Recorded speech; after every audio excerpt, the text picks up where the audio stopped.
Bonjour, je vais vous montrer en 5 minutes comment changer la résistance de l'Aegis Boost. Avant de commencer, pour que la manipulation soit plus facile et pour éviter de vous en mettre plein les doigts, faites attention à ce qu'il n'y ait plus de liquide dans votre clairomiseur et prenez avec vous au moins un mouchoir, vous verrez que ça va nous être utile.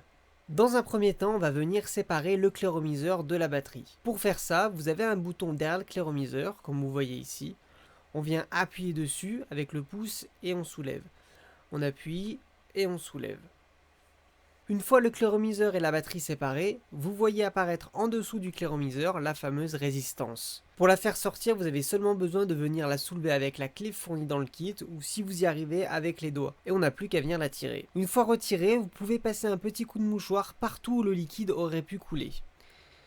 Il y en a toujours un petit peu. Alors, une petite méthode pour savoir si votre résistance a besoin d'être changée, on vient regarder à l'intérieur. Et là, vous allez me dire, on ne voit rien, c'est tout noir. Et oui, c'est tout noir parce que le coton est complètement cramé et on a plein de dépôts qui sont venus se former, ce qui lui donne sa couleur. On verra avec la nouvelle résistance que normalement l'intérieur est blanc et qu'on voit très bien le coton.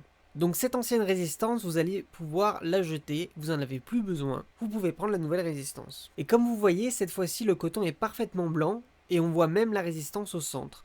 C'est cette partie-là qui va chauffer et vaporiser le liquide contenu dans le coton. Avant de la mettre dans le clairomiseur, on va d'abord venir l'imbiber avec du liquide partout où vous voyez du coton. Donc sur les côtés et aussi au milieu. Alors il ne faut pas en mettre trop pour éviter que ça vous coule sur les doigts, mais il faut en mettre suffisamment pour bien imbiber l'intérieur. Une fois la résistance imbibée, on va pouvoir venir la remettre dans le clairomiseur.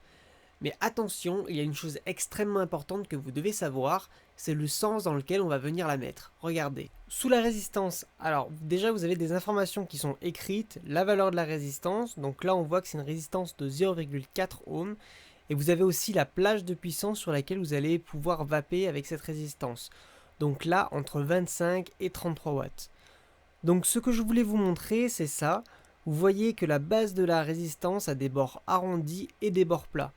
Donc les bords plats, il va falloir les mettre en face des bords plats de l'entrée de la résistance. Dans ce sens. Quand la résistance ne s'enfonce plus, elle est en place. Maintenant, on va remplir le clairomiseur.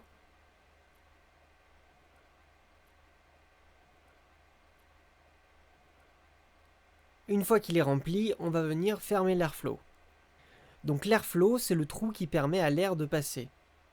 Donc pour fermer l'airflow, on tourne la bague que vous avez juste ici.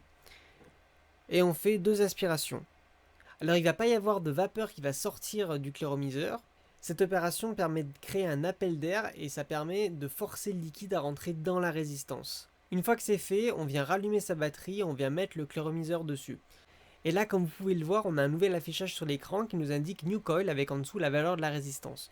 En fait, la batterie nous indique qu'elle reconnaît une nouvelle résistance, on a juste à venir appuyer sur les boutons de réglage, soit sur le plus, soit sur le moins.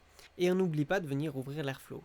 Vous pensez que c'est terminé? Eh bien, pas encore, il nous reste 3 petites étapes pour finir de bien préparer notre résistance. Tout d'abord, on va venir régler la puissance 5 watts en dessous de la puissance minimale recommandée et on vient faire 2 vapes. Ça va permettre de chauffer la résistance. Ça risque de vous piquer la gorge et de vous faire tousser, mais c'est tout à fait normal. C'est comme on vape en dessous de la puissance minimale recommandée, ça vient tirer sur la gorge et du coup vous risquez de tousser. Après au quotidien, vous n'avez pas besoin de le faire. Ensuite, on va venir régler la puissance sur le minimum recommandé. Et pareil, on vient faire 2 vapes. Vous allez voir que c'est beaucoup plus agréable et beaucoup plus doux. Il faut vraiment toujours venir régler la batterie entre le minimum et le maximum recommandé sur la résistance. Si vous êtes en dessous du minimum, vous n'aurez pas assez de puissance pour vaporiser le liquide et après ça va venir tirer sur la gorge et ça risque de créer des fuites. Si vous êtes au-dessus de la puissance maximale recommandée, vous allez venir cramer la résistance. Une fois que la résistance elle est cramée, le liquide va couler. Et enfin, l'étape ultime, vous allez monter progressivement vers la puissance que vous préférez. Et voilà, changer la résistance de son Aegis Boost, c'est aussi simple que ça. Si vous avez des questions, des remarques et même une autre méthode, n'hésitez pas à partager ça dans les commentaires. Si vous avez aimé la vidéo, n'hésitez pas à la partager, à la liker. N'oubliez pas de vous abonner, d'activer la cloche pour recevoir une notification dès qu'une vidéo arrive. Tous les liens Facebook, Instagram, la boutique en ligne, les produits utilisés, mais aussi la description détaillée de comment changer une résistance, tout ça vous le retrouvez dans la description sous la vidéo. Je vous dis à la prochaine fois pour une nouvelle vidéo. Bonne vape.